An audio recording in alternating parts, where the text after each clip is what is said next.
Hello guys, आज जो हम पढ़ेंगे अपने हृदय के बारे में। हृदय के कार्य क्या होते हैं उसके बारे में हम यहाँ पर अपनी बातें करेंगे।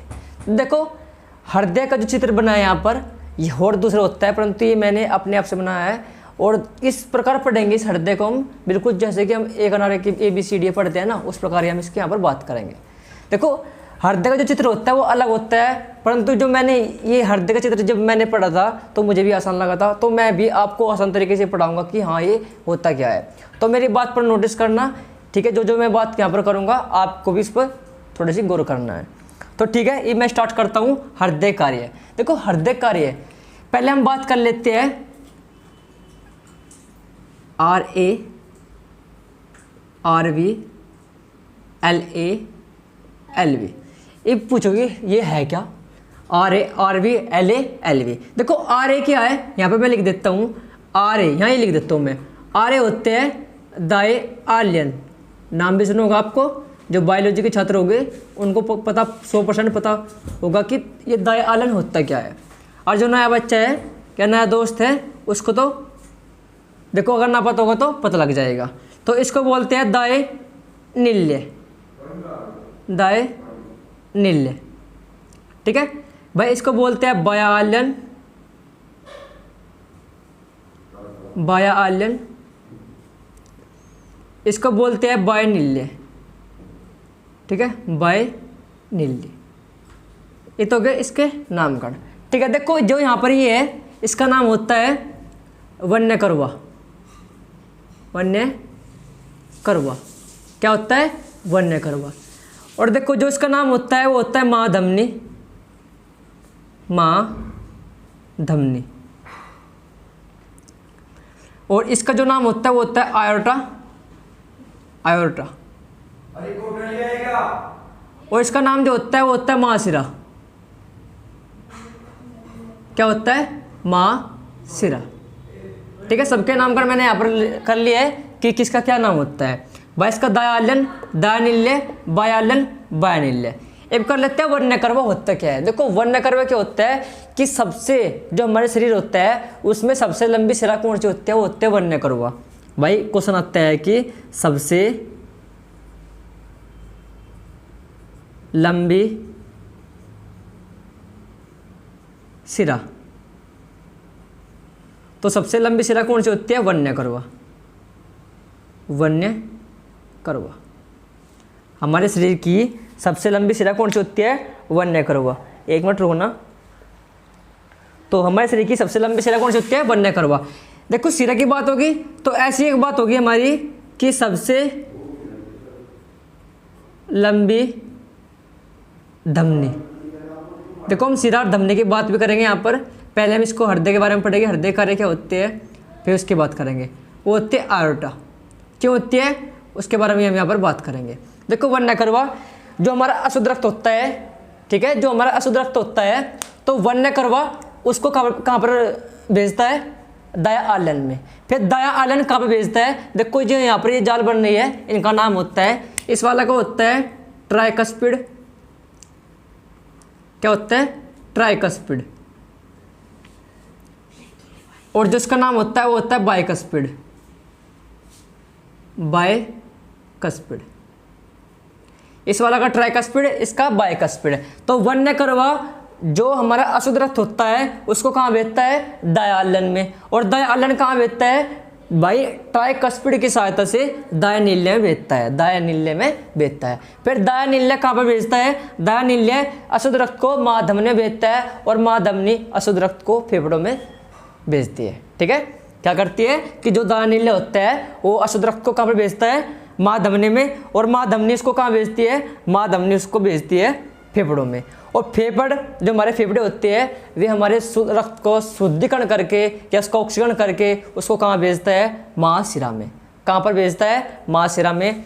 देखो, ये एक हमारा क्या सर्कल की तरह पढ़ेंगे, क्योंकि सर्कल की तरह पढ़ेंगे तभी हमारे ये याद रहेगा। सबसे पहले मैंने वन्य करवा की बात करी। वन्य करवा अशुद्ध रक्त को कहाँ पर भेजता है, दाए आल्यन में। और दाया आल्यन कहाँ पर भेजता है, दाया आल्यन ट्राइकस्पिड की सहायता से दायानिल्य में भेजता है। और दायानिल्य कहाँ भेजता है, महाधमनी में। और महाधमनी कहाँ पर भेजती है, कहाँ पर, हमारे फेफड़ों में। और फेफड़ा जो होता है हमारा वो अशुद्ध रक्त का ऑक्सीकरण करके, यानी रक्त का ऑक्सीकरण करके उसको शुद्ध में बदलता है, और शुद्ध हमारा जो रक्त होता है वो कहाँ जाता है, महाशिरा में।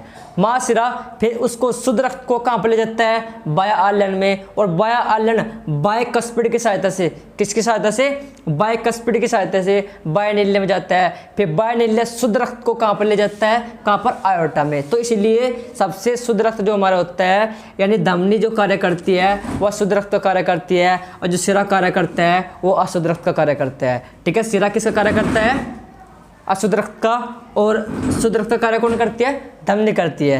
तो इसलिए जो आयोटा होता है, आयोटा हमारा शुद्ध रक्त को हमारे पूरे शरीर में उसको भेज देता है। कौन, जो आयोटा होता है, जो हमारे शरीर का अंग है आयोटा, यो हमारा जो शुद्ध रक्त होता है उसको पूरे अंगों में भेज देता है। कौन करता है ये कार्य, आयोटा। ठीक है, तो सबसे लंबी सिरा वन्यकर्वा, क्योंकि अशुद्ध रक्त की बात होती है यहाँ पर सिरा में, और शुद्ध रक्त की बात होती है धमनी में, तो आयोटा, क्योंकि शुद्ध रक्त को हमारे शरीर में आगे कौन भेजता है, आयोटा ही भेजता है। तो यह तो बात होगी यहाँ पर। ठीक है, देखो जो महाशिरा है इसका एक अन्य नाम है फुफ्फुस शिरा, फुसफुस शिरा, फुसफुस शिरा, ये महाशिरा का दूसरा नाम है फुसफुस शिरा। ठीक है, देखो एक आपने नाम सुनोगा वाल्व, वाल्व है, वाल्व, हाँ वाल्व। तो मैं यहाँ पर लिखता हूँ, हेडिंग बना लेता हूँ मैं यहाँ पर ही, आप भी लिख लेना, आपकी इच्छा है वो तो, या आप मेरी बात आप गौर से सुन लेना। क्या होता है वाल्व,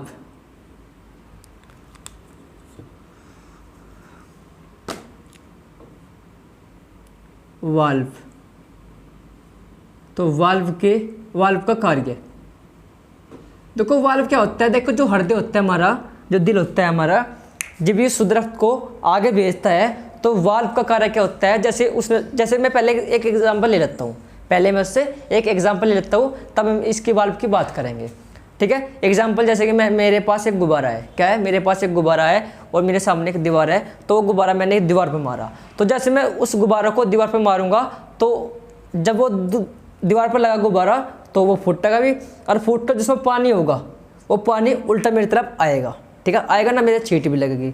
जैसे मैंने एक गुब्बारा लिया और दीवार पर जोर से मारा, तो जोर से मारते ही वो गुब्बारा फूटेगा, और फूटने के बाद सीधा मेरे मुंह पर कुछ पानी।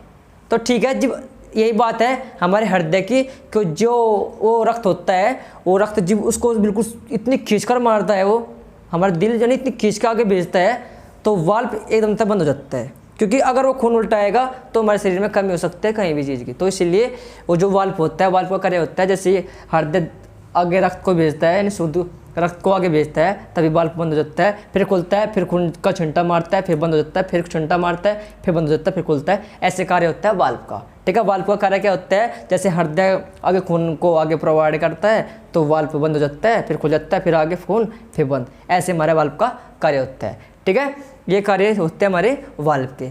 तो देखो हमने अपने हृदय की बात कर ली, हृदय बहुत कमज़ोर हमारा हृदय, इतना नाजुक दिल होता है बहुत ज़्यादा, क्योंकि आपको पता भी है दिल जो होता है तवड़ा टूट जाता है, बिखर जाता है, किसी के बकाए में आ जाता है, ये आप जानते भी होंगे। तो इसको संभाल के रखना भाई, इतना तवड़ा टूटता है कि भरोसेमंद रोने लगता है दिल भाई, इसके भी आंखें होती है, इसके भी रोनी आती है, इसको भी बहुत ज़्यादा, देखो इसको भी रोनी आती है।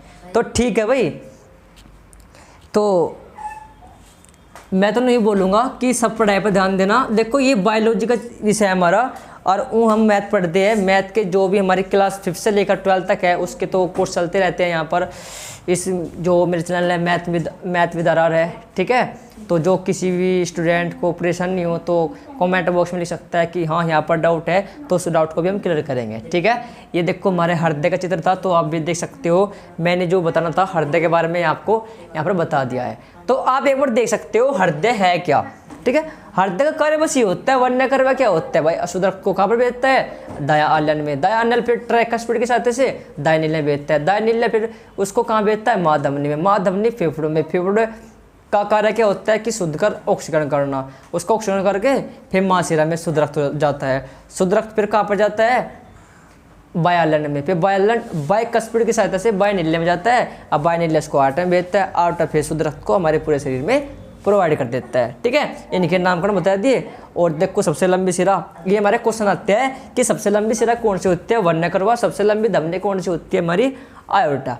ठीक है, ये इस प्रकार के हमारे क्वेश्चन आते हैं। तो ऐसे क्वेश्चन मैंने आपको लिखवा भी दिए और वाल्व का कार्य क्या होता है वो भी मैंने आपको यहाँ पर प्रोवाइड कर दिया। ठीक है, और किसी को भी डाउट हो तो कमेंट बॉक्स में लिख सकता हूँ, यहाँ पर डाउट है तो। ठीक है, कल हम अपनी क्लास जो लेकर आएंगे बायोलॉजी की 15 मिनट की, वो आएंगे हम अपने टीथ इन दांतों के बारे में बात करेंगे कि मनुष्य के दांत कितने होते हैं और चूहे के दांत कितने होते हैं, तो चूहे के दांत कितने होते हैं, खरगोश के दांत कितने होते हैं, उनके बारे में हम अपना कल बात करेंगे। तो ठीक है, आज के लिए इतना ही, विदा लेते हैं। तो बाय, कल मिलते हैं अपनी क्लास में।